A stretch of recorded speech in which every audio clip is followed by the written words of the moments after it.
The casket is small. Too small. That's my first coherent thought as they lower Caleb into the ground. My 9-year-old son's final resting place. My hands won't stop trembling. I've tried pressing them against my black dress, gripping them together until my knuckles turn white, even shoving them into my pockets. Nothing works. The tears flow endlessly, silent rivers down my cheeks that I no longer bother wiping away. My stomach knots with each mechanical whir of the pulley system lowering his casket, and my knees threaten to buckle beneath me. The cemetery worker nods at me, waiting for some signal that I'm ready for this moment. I'll never be ready. 8 months ago, the doctors finally named the monster stealing my son's strength. Rare blood disorder, they said, as if labeling it might make it less terrifying. Caleb took the news better than I did, his small face serious but determined as the doctor explained the treatments. Will it hurt? He asked, his voice steady. Sometimes, the doctor answered honestly, but we'll do everything we can to help. He never complained through 8 months of needles, transfusions, medications with names I could barely pronounce. Even when his small body was ravaged by fevers that left him shaking beneath hospital blankets, he'd look up at me with those eyes so much like his father's and say, "I'm okay, Mom. Don't worry. Amazade." Now I stand alone beside his grave, the ache of their absence, a physical pain as sharp as the loss itself. My parents, who should be standing beside me. My sister Victoria, who promised she'd always be there for us. Melissa, my best friend since 3rd grade, who held my hand through my divorce but couldn't be bothered to show up today. I pull out my phone, a reflexive gesture I immediately regret. Victoria's Instagram feed loads automatically. Photos of her engagement party at the Grand Horizon Hotel flood my screen happening right now, at this exact moment. There she is, champagne glass raised, diamond glittering, our parents beaming beside her. The timestamp shows it was posted 20 minutes ago, while I was listening to the minister speak words that couldn't possibly capture who Caleb was. Are you doing all right, dear? I look up to see Angela, my elderly neighbor, the only person who came today. Her weathered hand rests lightly on my arm, her eyes full of genuine concern. For 18 months, she brought homemade meals to our house when I was too exhausted from hospital visits to cook. She sat with Caleb when I needed to shower or sleep. She never once treated his illness as an inconvenience. They didn't come, I whisper, the words barely audible. Not one of them. I can't stop remembering Caleb's laugh, the real one, before the illness, when it would bubble up from somewhere deep and uncontrolled. How he'd declare at 7 years old that he was going to become a doctor to fix kids like me someday. The way he'd insist on wearing his superhero pajamas to chemo treatments because superheroes are brave, even when they're scared. That boy loved you more than anything in this world, Angela says quietly. I nod, remembering how Ethan, my ex-husband, had set up an $850,000 college trust fund for Caleb before his company transferred him overseas. If anything ever happens, he'd said, you're the residual beneficiary. I know you'll honor his memory. He couldn't have known how soon those words would matter. Part of me wants to call my parents, to scream until my voice gives out. How could they choose Victoria's engagement party over their grandson's funeral? Another part feels too numb to feel anything at all.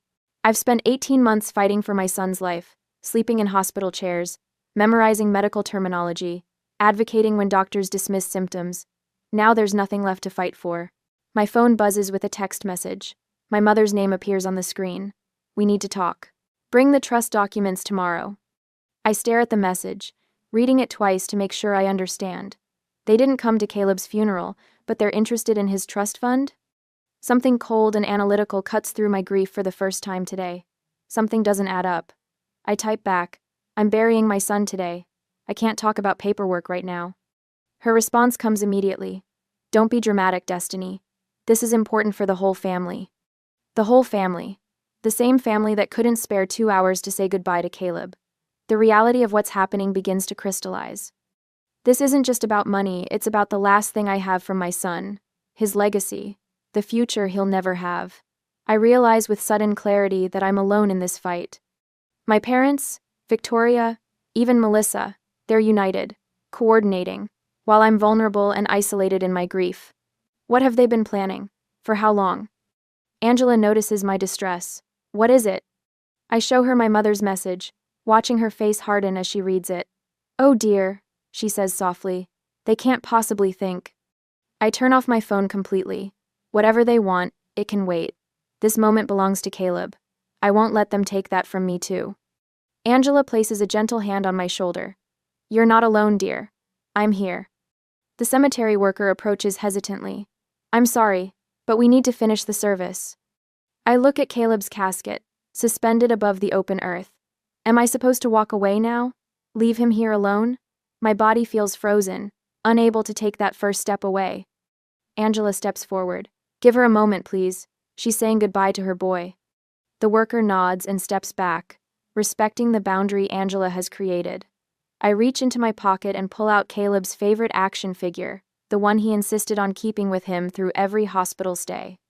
I kneel beside the grave and place it gently on top of his casket. I'll protect what's yours, I promise, I whisper. As I stand, something shifts inside me. Through the fog of grief, a small spark ignites. I don't know what tomorrow will bring, but I know one thing with absolute certainty. They will not take my son's legacy without a fight. The morning after the funeral dawns gray and drizzly, matching my mood as I drive to my parents' colonial-style home in Oakwood Heights. I grip the steering wheel too tightly, my knuckles whitening with each mile closer to their house. My throat constricts at the thought of seeing them after yesterday after they chose Victoria's engagement party over their own grandson's funeral. I park behind a familiar silver BMW, Melissa's car. Of course she's here too. The front door opens before I reach it. My father stands in the entryway, his face a practiced mask of paternal concern that doesn't reach his eyes. Destiny, come in. We've been waiting. The living room feels like a boardroom. Victoria sits primly on the cream sofa, legs crossed at the ankle, her blonde hair swept into a perfect chignon. Melissa perches beside her, studying her manicure with sudden fascination when I enter. My mother stands by the mantel, one hand resting on a framed family photo where we're all smiling a performance for the camera. No one mentions Caleb. No one says they're sorry. My father doesn't waste time. He walks to the mahogany coffee table where a folder lies open, papers arranged in neat stacks. We need to reallocate the trust with Victoria as trustee, he announces, sliding a document toward me. Sign here and here. I don't reach for the pen. What are you talking about? Victoria uncrosses her legs and leans forward. Destiny, you're in no condition to manage this kind of money. We're trying to help. My mother steps closer, her voice honeyed with false sympathy. You've always been impulsive with finances. Remember that boutique you wanted to open after college? Thank goodness your father talked you out of it. I glance at Melissa, hoping for some flicker of the friendship we once shared. She meets my eyes briefly before looking away, her silence confirming her allegiance. We've already spoken with Ethan's lawyer, my father says, tapping the papers. Given your mental state, he agrees this is the prudent course. The words hit like physical blows. I pick up one of the documents, recognizing legal language about mental competency evaluations. Another page catches my eye: research on trust law dated 14 months ago, when Caleb was first hospitalized. You've been planning this since Caleb got sick, I whisper, the realization burning through me. While I was sitting beside his hospital bed, you were researching how to take his money if he died. Victoria sighs dramatically. You're exaggerating again. That's exactly why we're concerned. My father pulls out another document, sliding it across the table. If you refuse to sign, we're prepared to petition for guardianship. The court will understand that grief has compromised your judgment. The full scope of their betrayal crystallizes. They dismissed Caleb's illness for 8 months, calling me overprotective when I insisted something was seriously wrong. Now I understand why they were positioning themselves all along, waiting for the worst to happen. My world shifts, reality reconstructing itself around this terrible truth. Memory after memory realigns in this new light. My mother 10 months ago. It's probably just anemia, Destiny. You always make mountains out of molehills. My father, when Caleb needed specialized treatment. These doctors are taking advantage of your anxiety. He just needs vitamins. Victoria, declining to visit him in the hospital. Hospitals are depressing. Besides, he's just going to get better anyway. I see a blueprint peeking out from beneath the trust documents. I pull it: free renovation plans for Victoria's new house, a $200,000 kitchen remodel, a home theater, a pool with a waterfall. You never even visited him in the hospital, I say, my voice steadying with the clarity of anger. Not once in 8 months. Victoria tosses her head. impatient. We all grieve differently, Destiny. Some of us just handle it better. The casual cruelty of her words stuns me. For the first time, I see my family clearly not as the loving support system I've desperately tried to believe in, but as people who view Caleb and me as props in their perfect family image, useful only when convenient. Why now? I ask. Why the sudden urgency? Victoria exchanges glances with my parents. Something passes between them. A silent communication that excludes me as it always has. Fine. You deserve to know, Victoria says finally.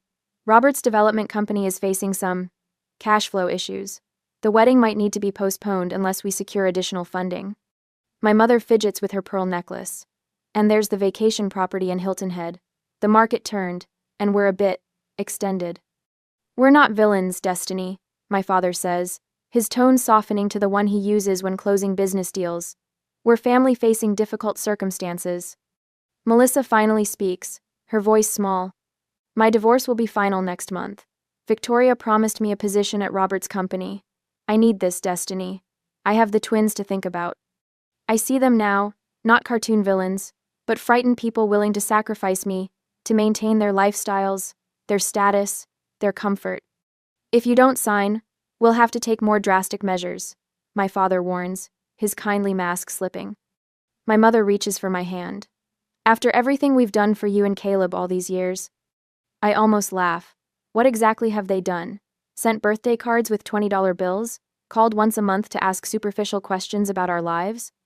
Don't make this harder than it needs to be, my father says, voice hardening. You're not thinking clearly. Victoria checks her watch. We need this resolved within 60 days, before Robert's next project financing deadline. The desperation in their eyes tells me everything. They need Caleb's money, my money now, to solve their problems. I stand, gather the documents, and place them back in the folder.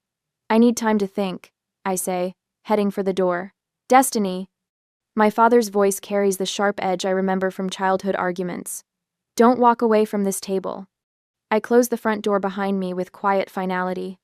In my car, I press my forehead against the steering wheel, overwhelmed by what just happened. My phone buzzes with a text from Angela. How did it go? I'm here if you need to talk. Before I can respond, another call comes through Ethan's parents. I answer with shaking hands. Destiny, dear. Martha's voice is warm with genuine concern. We just heard about the funeral. We're so sorry we couldn't be there. We were in Europe and just got the news. We loved that boy so much, George adds, his voice breaking.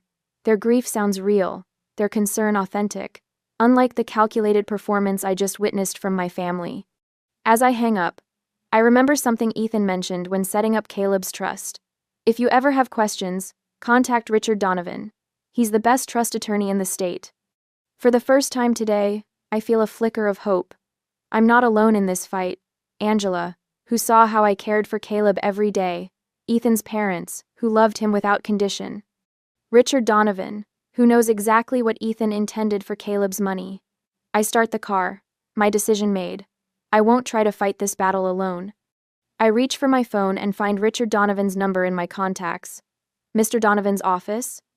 A receptionist answers.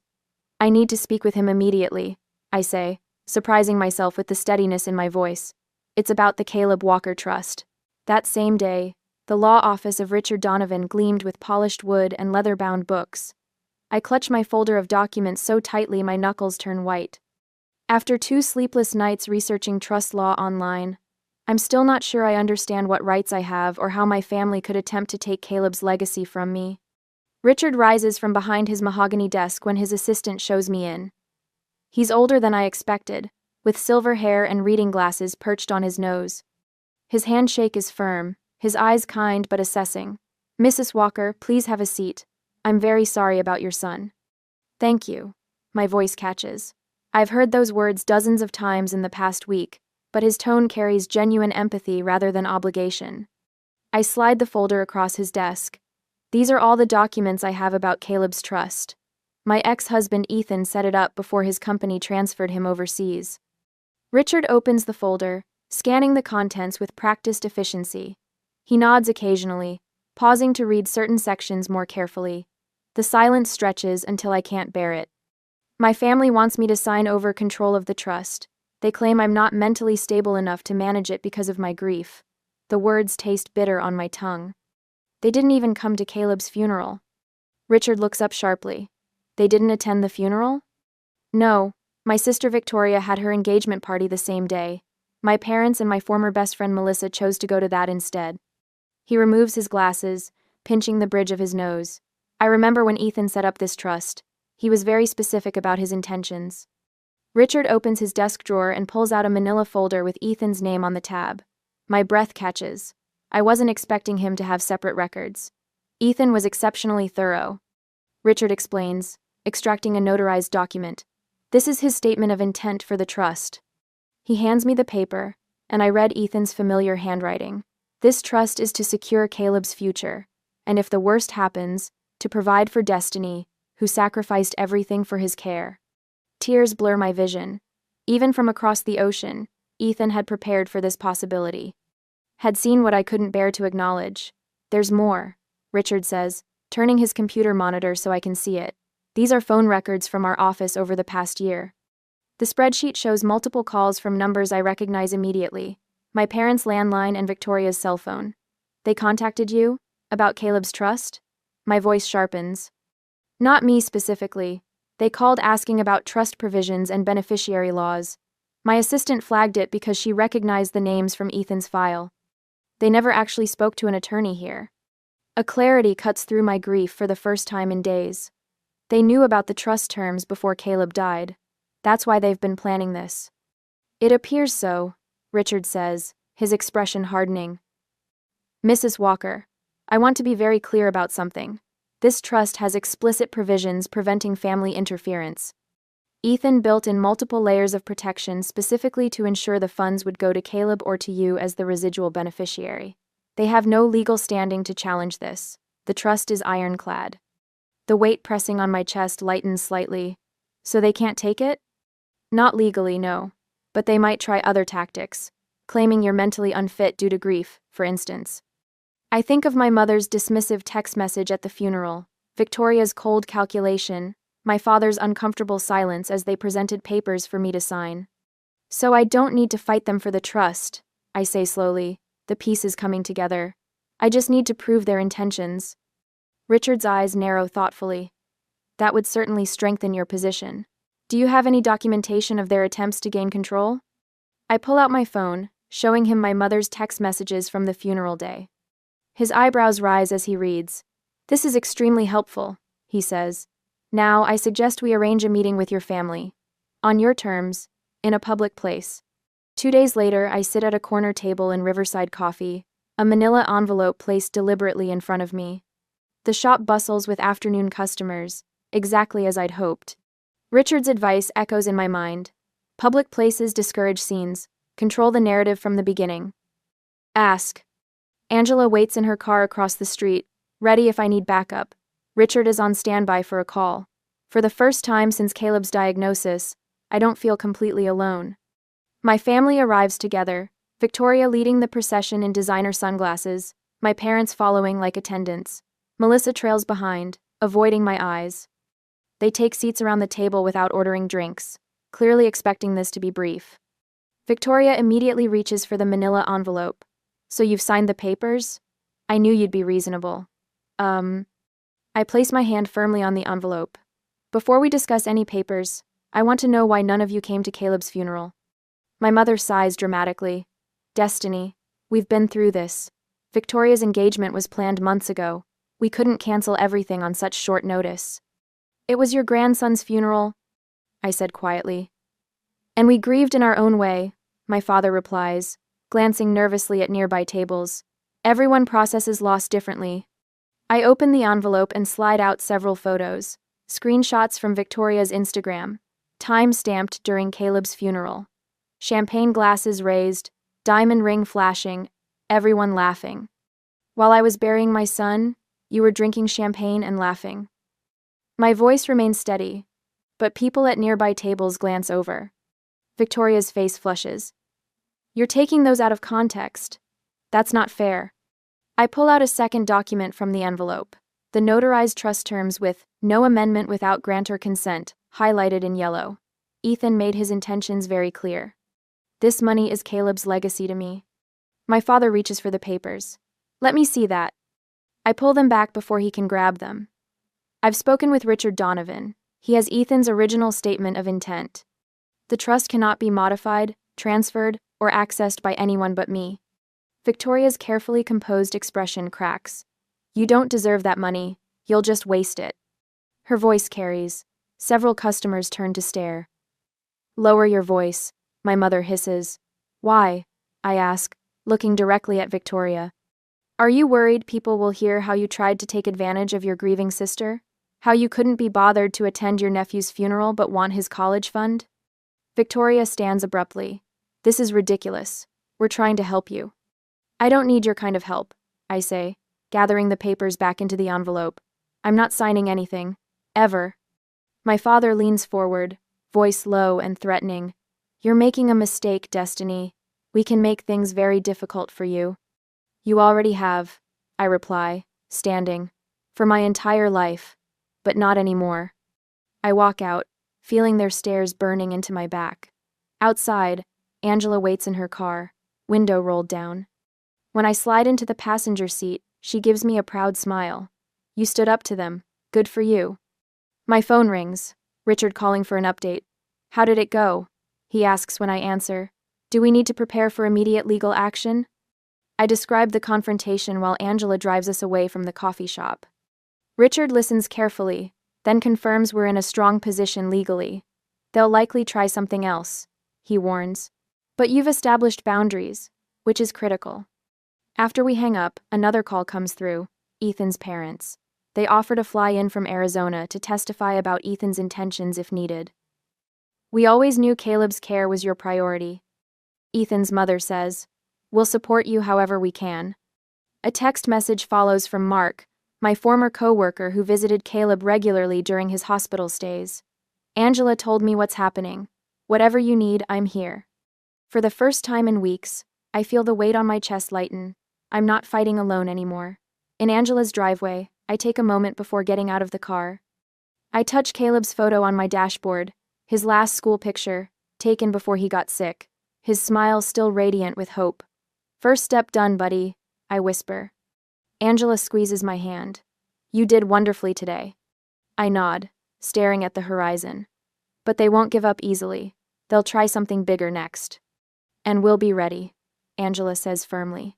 You're not alone anymore, Destiny. I take a deep breath, feeling something unfamiliar building inside me. Not just grief, not just anger, but resolve. They couldn't be bothered to say goodbye to my son.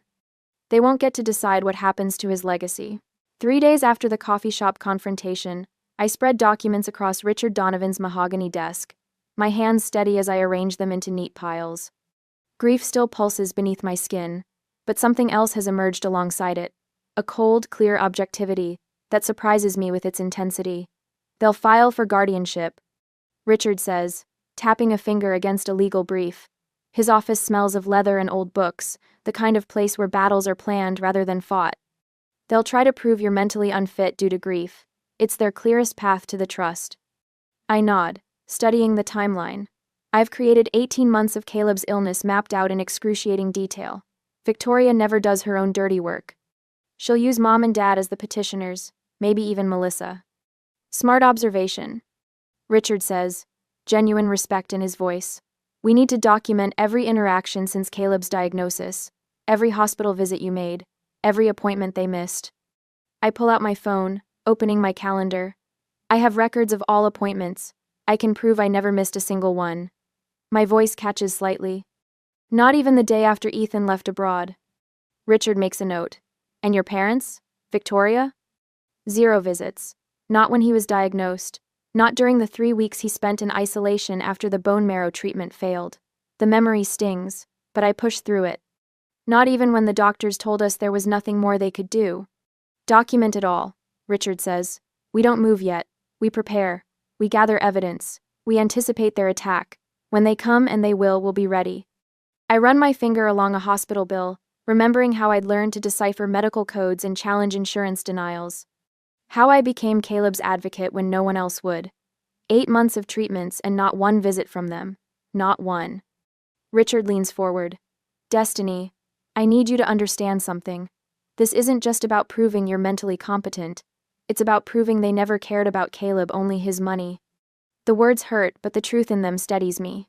Then that's exactly what we'll prove. Over the next hour, we sort through financial statements showing my meticulous handling of Caleb's medical expenses. Richard brings in a notary to witness my signing of affidavits. The preparation feels like building armor, each document another plate of protection around Caleb's legacy. They'll claim your grief makes you unstable. Richard warns. We need to counter that narrative before they can establish it. Angela has kept a journal, I say, surprising myself with this knowledge. She documented every time she helped with Caleb during his illness. She told me yesterday. Richard nods approvingly. Perfect. A neutral third party's observations will carry significant weight. I pull out my notebook. I've also contacted Caleb's primary oncologist and his school teacher. Both are willing to provide character statements. Excellent, Richard says. Now, what about Ethan? His intention when creating the trust could be crucial. I called his parents last night. They're coordinating with his attorney to document his original intentions. The words come easily now, each strategic move clear in my mind. And I've installed security cameras at my house. If they try to confront me again, it'll be documented. Richard makes a note. I'm consulting with Dr. Elizabeth Warner tomorrow. She's a psychiatric expert who can evaluate you and counter any mental fitness challenges they might bring. I hesitate before sharing my next thought. I've been collecting screenshots. Every time they dismissed Caleb's illness as nothing serious. Every text where they claimed I was overreacting. My voice hardens. They created a pattern of minimizing his condition, while simultaneously planning to take his trust fund. That's exactly the kind of evidence we need, Richard says quietly. Not just to defend you, but to expose their motives. I stare out his office window at the autumn leaves dancing across the parking lot. Caleb loved fall, the colors, the smell of cinnamon, the way leaves crunched beneath his feet. Last October, I'd wheeled him outside the hospital just so he could feel the crisp air on his face. Are you all right? Richard asks. Just remembering, I say, returning to the present. What else do we need? As Richard outlines our next steps, my phone buzzes with a text from Angela. Just heard from Martha at the hospital. Melissa was asking questions about Caleb's treatment schedule. Be careful. My stomach tightens. I show Richard the message. They're gathering ammunition, he says grimly. Melissa would have access to information about when you were at the hospital, your emotional state during treatment. She's signed something, hasn't she? The realization hits me like a physical blow. An affidavit claiming I was unstable during Caleb's illness. Richard's silence confirms my suspicion. She was my friend since 3rd grade, I whisper, the betrayal cutting deeper than I expected. She held my hand through my divorce. Victoria is recruiting anyone with inside knowledge of your life, Richard says gently. It raises the threat level considerably. I remember now Melissa's increasingly infrequent visits as Caleb's condition worsened. Her uncomfortable expression when I broke down after a particularly devastating prognosis. The way she'd stopped meeting my eyes in those final weeks. She'll claim she witnessed erratic behavior, I say, my voice hollow. And she wouldn't be entirely wrong. I did fall apart sometimes. Who wouldn't? For the first time since our strategy session began, doubt creeps in. Maybe they're right. Maybe I am falling apart. I glance at my trembling hands. Look at me. Don't, Richard says firmly. This is exactly what they want, to make you doubt yourself. My phone buzzes again. Angela, coming by Richard's office, found my journals. You need to see these. 30 minutes later, Angela walks in, carrying a stack of notebooks. Her silver hair is neatly pinned back, her eyes fierce with protective energy. Melissa can say whatever she wants, Angela announces, placing the journals on Richard's desk. But I documented everything. Every day you spent at that hospital. Every night you sat up with Caleb when he couldn't sleep. Every meal I brought because you wouldn't leave his side. She takes my hands in hers. Don't let them make you doubt yourself, Destiny. That's exactly what they want. The warmth of her hands steadies mine. I look from Angela to Richard, then to the mountain of evidence we've accumulated. My son's legacy protected by truth, documented fact by documented fact. You're right, I say, straightening my shoulders. I need to prepare for character assassination, not just legal challenges. As I organize Angela's journals into our evidence pile, I realize we're building more than a legal defense. We're creating a monument to the truth of who really stood by Caleb when it mattered and who didn't. Later that evening, after Angela left, my hands shook as I taped the last photo to the evidence board in Richard's office. It shows my parents at Victoria's engagement party, champagne glasses raised in celebration exactly 42 minutes after Caleb's casket was lowered into the ground. That's the final piece, Richard says, stepping back to survey our work. The conference room wall has transformed into a comprehensive timeline of betrayal, medical records showing every appointment I attended, financial statements proving responsible management of Caleb's medical expenses, witness statements from hospital staff, neighbors, and Caleb's teachers. A documented 18-month absence of my family during Caleb's illness. Will it be enough? I ask, straightening a document that details Victoria's unauthorized access to Caleb's medical files. Richard adjusts his glasses, his expression serious but confident. They'll file for emergency guardianship claiming you're mentally unfit, but we've anticipated every argument they could make. He taps the notarized statement from Ethan's parents. This alone makes their position legally tenuous. I trace my finger along the timeline we've created. 8 months of hospital visits, countless nights sleeping in uncomfortable chairs beside Caleb's bed. The treatments, the hopes, the setbacks, all documented with meticulous care. I never thought I'd need to prove I was a good mother. I whisper. You shouldn't have to, Richard says, placing a supportive hand on my shoulder, but people who want what isn't theirs will create whatever narrative serves them. As if on cue, my phone buzzes with a text from Angela. I read it aloud. 23 neighbors signed the character petition. A small victory, but each one strengthens our position. I've spent the past week gathering an arsenal of truth against my family's inevitable attack. Security cameras now monitor my home, recording any uninvited visits. I've documented every text, every voicemail, every social media post, where Victoria subtly questions my mental state. They're painting me as unstable, I say, staring at Victoria's recent Facebook post asking for prayers for family members struggling with mental health issues after loss. The comments section overflows with sympathetic responses, none mentioning that she didn't attend her nephew's funeral. Richard nods grimly. Classic strategy. They can't win on legal grounds, so they're trying to win in the court of public opinion first. The phone on his desk rings. Richard answers, his expression darkening as he listens. I see. Thank you for letting us know. He hangs up and turns to me. That was my contact at Memorial Hospital. Someone requested Caleb's complete medical records yesterday. My stomach drops. Who? Victoria used an old emergency contact form to gain access. The room seems to tilt slightly. They'll twist everything, I say, my voice rising. They'll find the one time I questioned a medication dosage or got emotional with a nurse and use it to make me look incompetent. They're getting desperate, Richard says. This confidentiality breach shows how far they're willing to go. I grip the edge of the table to steady myself. What else are they doing that we don't know about? Richard opens his laptop. Let's find out. He types quickly, then turns the screen toward me. They've been calling your former colleagues at the marketing firm. A LinkedIn message from my old supervisor appears. Destiny, your sister called asking about your emotional stability during your employment. What's going on? Call me.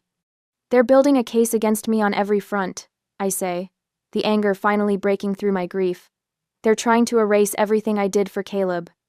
Richard closes the laptop. We need to add a defamation counterclaim to our strategy. This goes beyond the trust now they're attacking your reputation.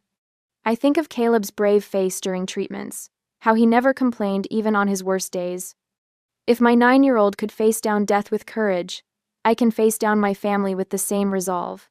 Let them try. I say, my voice steadier than it's been in weeks. We have something they don't. What's that? Richard asks. The truth. I answer, turning back to our evidence board. Every moment I spent with Caleb, every decision I made for him, every sacrifice, it's all here. They can't erase that. Richard nods approvingly. I'll update our legal response package to include their recent actions. By night, we've refined our strategy, accounting for Victoria's escalating tactics. Richard confirms, our legal response is complete, character witnesses prepared, evidence organized, counterclaims ready. Angela calls as I'm driving home. The security system is working perfectly, she tells me. I tested it once again while you were gone. Thank you, I say, feeling a rush of gratitude for this woman who's become more family to me than my actual relatives. Ethan's parents arrive tomorrow. They're bringing documentation about the trust's original purpose. You've done everything possible to protect Caleb's legacy, Angela says firmly. Now we wait for them to make their move. As I pull into my driveway, I realize something has shifted inside me. The paralyzing grief hasn't disappeared, but it's been joined by something else, a fierce, protective anger that burns away the fog of despair. I'm not afraid anymore. I'm angry. And I'm ready. The next morning, the sheriff's knock hits like a hammer. When I open the door, his face is professionally blank as he extends a thick manila envelope. Destiny Walker? You've been served. My fingers tremble as I take it. The weight feels wrong, too heavy for mere paper, too light for the destruction it contains. The sheriff tips his hat and leaves while I stand frozen in my doorway, the envelope burning against my skin. Inside, I spread the documents across my kitchen table and scan the heading. Emergency petition for guardianship. My stomach lurches. They're not just coming for Caleb's money anymore. They want control of me. The phone rings. Richard. They filed, I say, my voice hollow. I know. Just got the notification. How are you holding up? I stare at the affidavits attached to the petition. Melissa's signature jumps out first 3 pages, detailing every moment of weakness she witnessed during Caleb's illness. The times I forgot to eat. The night I sobbed uncontrollably in the hospital hallway. The morning I couldn't remember if I'd taken my own medication. They've twisted everything. I whisper. They quoted his medical records. Things I told the doctors in confidence. Victoria shouldn't have had access to those files, Richard says, his voice hardening. That's our countermove. The hospital ethics committee is already investigating. I flip to the next page. Financial statements showing my depleted savings account. 18 months without steady income while caring for Caleb had drained everything. They've highlighted every overdraft fee, every late payment, presenting it as evidence of financial irresponsibility rather than the reality of a mother spending everything to save her son. The hearing is tomorrow, Richard says. We knew this was coming. We're ready. But I'm not sure I am. This isn't just about money anymore. They're trying to take away my autonomy, my dignity, my very identity as a competent adult. The document before me paints a picture of a woman falling apart, unable to make rational decisions, a danger to herself without proper supervision. Have you seen the newspaper? Richard asks quietly. I pull up the local news website on my phone. There they are, my parents, sitting in their immaculate living room, sorrow etched into their carefully composed expressions. The headline makes me nauseous. Family seeks help for grieving mother. My father's quote appears in bold. This breaks our hearts, but we have to protect her from herself. I switch to social media and find Victoria's carefully crafted post, a throwback photo of us as children, her arm around my shoulders. Sometimes the hardest thing to do is step in when someone you love is suffering. Please keep our family in your thoughts during this difficult time. Mental health awareness. Family first. The comments section overflows with support for them. People who don't know us, don't know Caleb, offering prayers and praise for their bravery in helping me. They've already tried and convicted me in the court of public opinion. I say. Courts don't decide cases based on Instagram likes, Richard replies. I've filed our counter petition. Ethan's parents arrived this morning. They're ready to testify about his intentions for the trust. The hospital ethics committee has issued a formal statement about the unauthorized access to Caleb's records. I touch the silver locket around my neck, feeling Caleb's photo inside. What if it's not enough? It will be, Richard says with quiet confidence. Angela has more than 20 neighbors coming to support you. Your former supervisor has submitted a statement about your professionalism. And Dr. Levine, Caleb's primary physician, has provided an affidavit praising your medical decision-making throughout his treatment. My phone pings with a text from Angela. We're all set for tomorrow. The whole block is behind you. For the first time since receiving the sheriff's papers, I feel something beyond fear, a spark of determination, fueled by the absurdity of their claims. They weren't there, any of them. Not for one chemo treatment, not for one blood transfusion, not for one night when Caleb's fever spiked to 104 and I thought I might lose him right there in the pediatric oncology unit. I've also submitted the security footage. Richard continues, showing Victoria and your mother trying to enter your house last week when you were meeting with me. I remember coming home to find the doorbell camera notification, watching the recording of them testing doorknobs, peering through windows. We're hitting back with everything, Richard says. The restraining order request has been included in our counter petition. I look at the documents spread across my table, their lies printed on legal letterhead, made official with court stamps and case numbers. Tomorrow, a judge will read these words and make decisions about my life based on them. Get some rest, Richard advises. Tomorrow's going to be intense. But rest doesn't come. I'm reviewing my testimony for the fourth time when the doorbell camera alert flashes on my phone at 9:48 p.m. Victoria stands on my porch, alone. I consider ignoring her, but something tells me to face this. I activate the recording function on my phone before opening the door, keeping the security chain latched. What do you want, Victoria? She looks different than at the coffee shop confrontation, softer somehow, her expression concerned rather than confrontational. If I didn't know better, I might believe she actually cares. Can I come in? Just to talk? She asks, her voice gentle. No. Her shoulders drop slightly. Destiny, please. This doesn't have to be so public. So ugly. You made it public when you gave that interview. You made it ugly when you accessed Caleb's private medical records. Victoria glances toward the security camera, clearly aware she's being recorded. I'm offering you one last chance to avoid public embarrassment. Drop your opposition to the guardianship petition. Sign over control of the trust to me as administrator. We'll withdraw the petition, and no one ever has to know about your episodes. The word hangs between us like poison. Episodes? The night you called Melissa at 3 a.m., hysterical about Caleb's breathing. The time the hospital nearly called child services because you couldn't remember when he'd last taken his medication. Her voice remains sympathetic, but her eyes are cold. We'll destroy your reputation completely. Everyone will know how unstable you are. I feel a strange calm settling over me. I think you should leave now, Victoria. Her mask slips then, just for a moment. But it's enough. Rage flashes across her features before she composes herself. You think you deserve that money? You were always the burden. The problem child. The disappointment. She leans closer to the door. We carried you your entire life. Now it's time you did something for this family. I close the door without another word, my hands steady for the first time today. I immediately call Richard, forwarding him the recording. Perfect, he says after listening. Her mask finally slipped. This is exactly what we needed. It's past midnight when Angela arrives with an overnight bag.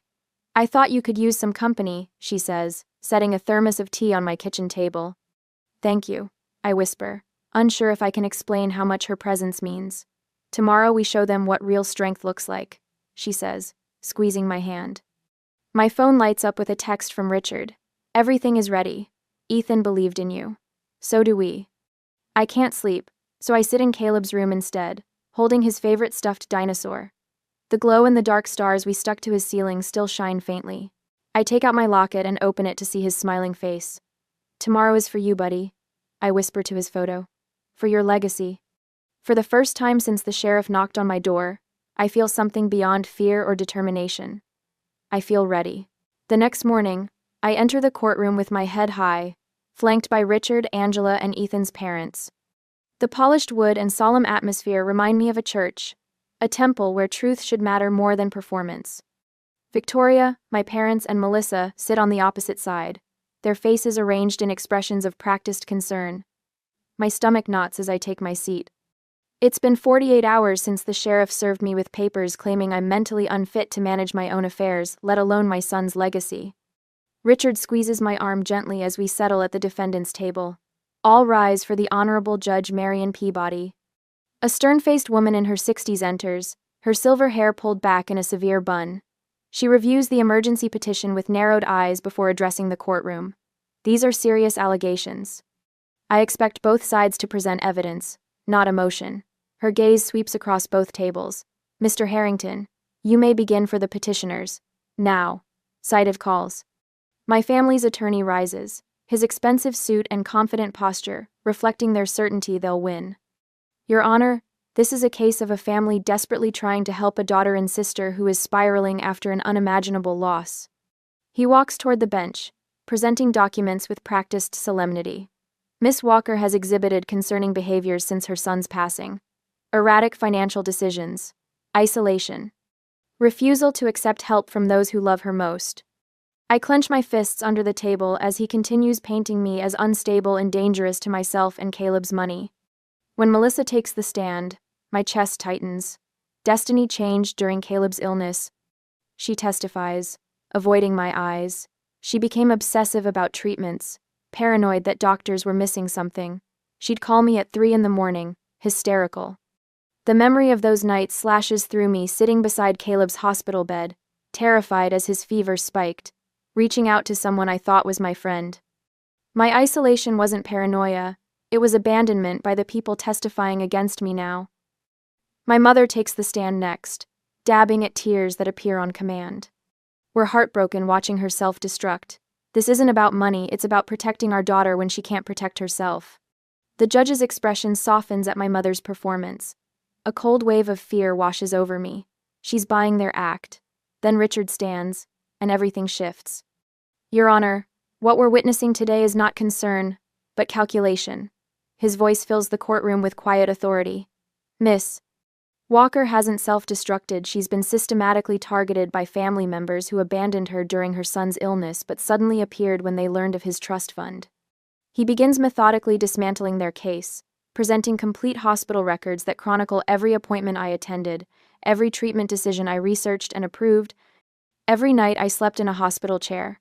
Now I'd like to call Miss Catherine Winters, Hospital Records Administrator. A middle-aged woman with kind eyes takes the stand and confirms what Richard suspected. Our system shows Miss Victoria Walker accessed Caleb's complete medical records 2 weeks ago using an outdated emergency contact form. This constitutes a serious privacy violation. Victoria shifts uncomfortably in her seat as whispers ripple through the courtroom. Angela testifies next, her steady voice carrying decades of wisdom. I watched Destiny care for that boy every single day. When he couldn't keep food down, she researched what might help and stayed up learning to prepare meals that wouldn't make him sick. When he was scared about treatments, she created superhero stories to help him understand what was happening. Her eyes find mine. I never once saw her falter. Ethan's father, Robert, takes the stand next. Though we've never been close, his testimony is clear and certain.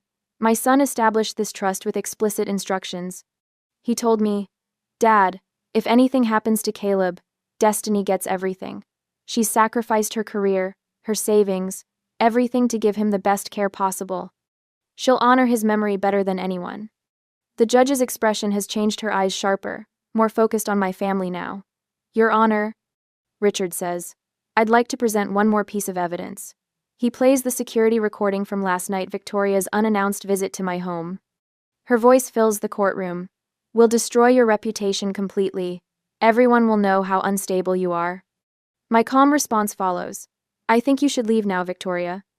Victoria's true colors emerge in her next words. You think you deserve that money? You were always the burden. My sister's face flushes deep red. My mother's hand flies to her mouth. My father stares straight ahead, his jaw tight. The judge calls a 15-minute recess. When she returns, Victoria attempts to speak, but Judge Peabody silences her with a sharp gesture. Mr. Donovan, do you have additional evidence? Richard nods. One final exhibit, Your Honor. He plays an audio recording from our coffee shop meeting. The voices are crystal clear. My mother, once the guardianship is approved, we can settle Victoria's mortgage situation. Victoria, and the beach house repairs. The contractor needs $50,000 by next month. My father, once we have guardianship, we can use the money however we want. Destiny won't have any say. The courtroom falls silent. My family's attorney shifts papers aimlessly, clearly unprepared for this revelation. Judge Peabody calls another brief recess. When she returns, her expression has hardened into granite. I've reviewed all evidence and testimony in this matter. This court finds no basis whatsoever for the emergency guardianship petition. In fact, what I see is deeply disturbing, a coordinated attempt to exploit a grieving mother for financial gain. Victoria starts to protest, but the judge cuts her off. Miss Victoria Walker, I strongly suggest you remain silent. This court dismisses the petition with prejudice, meaning the petitioners cannot refile on these grounds. Furthermore, I am ordering an investigation into possible perjury by Melissa Bennett and Charles and Elaine Walker, whose testimonies directly contradict documented evidence. The judge continues, each word hitting like a hammer blow. I am granting an immediate restraining order prohibiting all petitioners from contacting Destiny Walker. The trust will be unfrozen immediately and secured against further challenges. Victoria's composure finally cracks.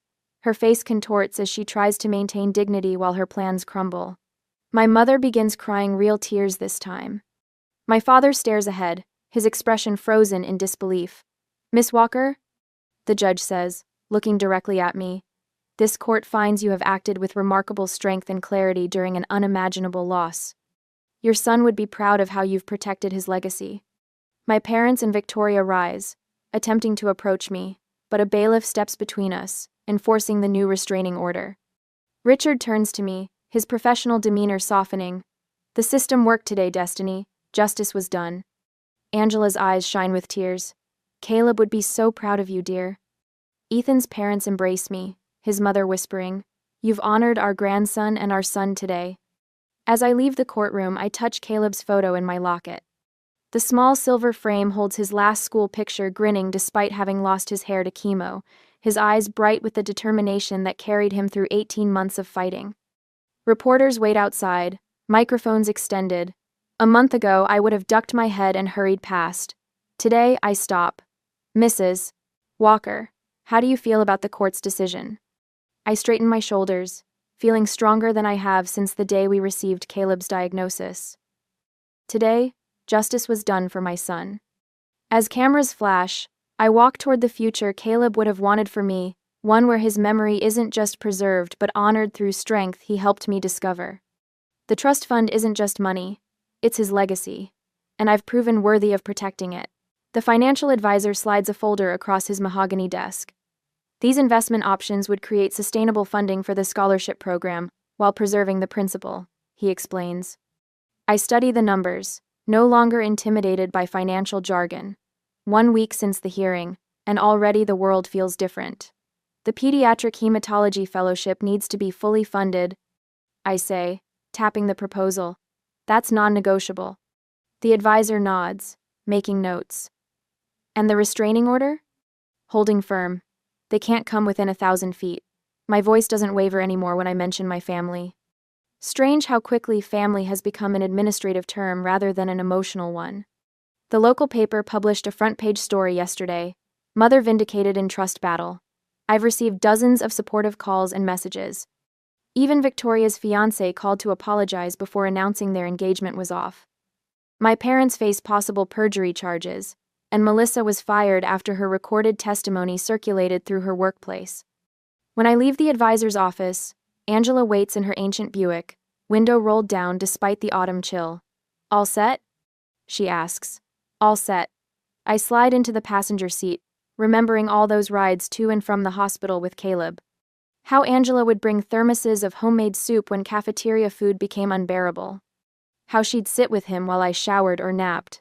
Never thought I could do this, I admit as we drive. Stand up to them. Create something lasting. Angela pats my hand. I knew. From the moment you placed that action figure in his grave and made that promise. That night, I sleep peacefully for the first time since Caleb's diagnosis. No nightmares of hospital corridors or beeping machines. Instead, I dream of Caleb laughing, whole and strong, running through sunlit fields. Richard calls the next morning. The foundation paperwork is filed.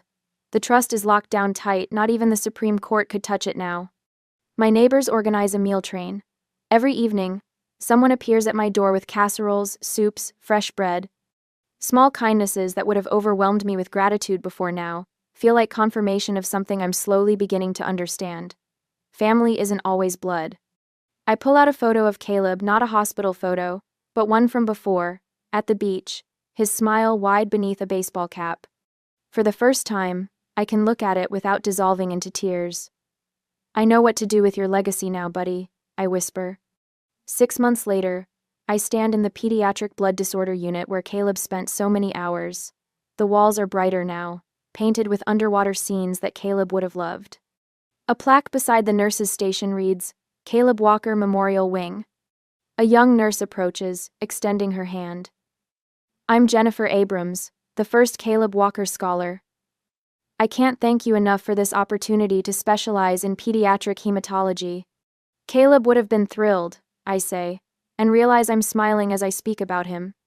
Not the tight, painful smile of someone holding back tears, but a genuine expression of joy at his memory. He wanted to be a doctor himself someday.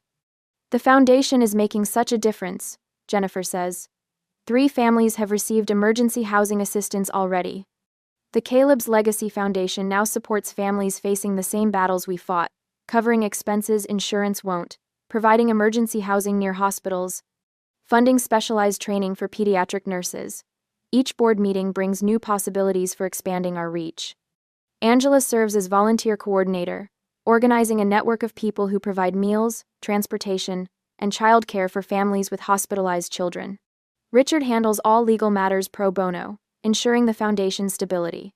You've created something beautiful from something tragic, Ethan's mother tells me during her monthly visit.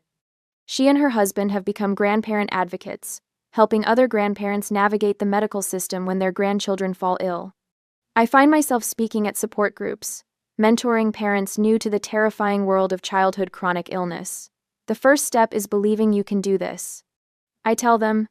The second is knowing you don't have to do it alone. My voice no longer shakes when I speak in public. My hands no longer tremble when I sign documents. The woman who stood frozen at her son's grave has become someone else entirely, someone stronger, someone Caleb would be proud of. 1 year to the day after Caleb's funeral, I return to the cemetery. The path feels different under my feet, no longer a march toward unbearable grief, but a purposeful visit to a place of connection. I place fresh flowers by his headstone, tracing the letters of his name with my finger. The morning sun warms the granite. Excuse me, a voice calls. A woman approaches with a little girl around 7, holding her hand. Are you Destiny Walker? I nod, standing to greet them. I'm Sarah Mitchell. This is my daughter, Emma. The woman's eyes shine with unshed tears. Emma was diagnosed with the same condition as your son last year.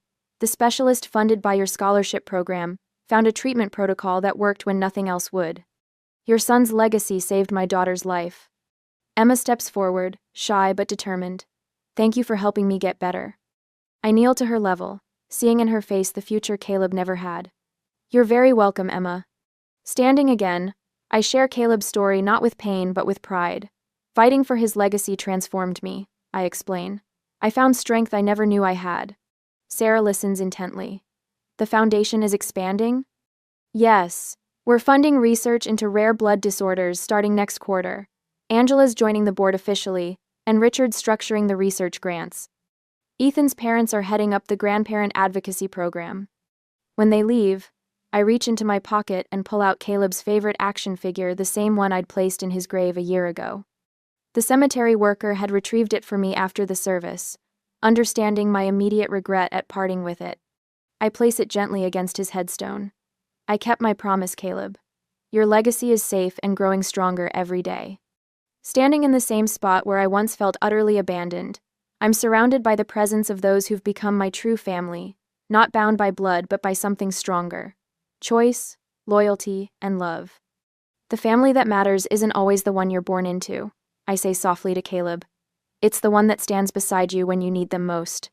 Engri. As I walk back to my car, the morning sun warm on my face, I realize something profound. Sometimes the deepest betrayal leads to the most powerful transformation. I'm not just surviving now, I'm living the life that honors everything Caleb taught me about courage.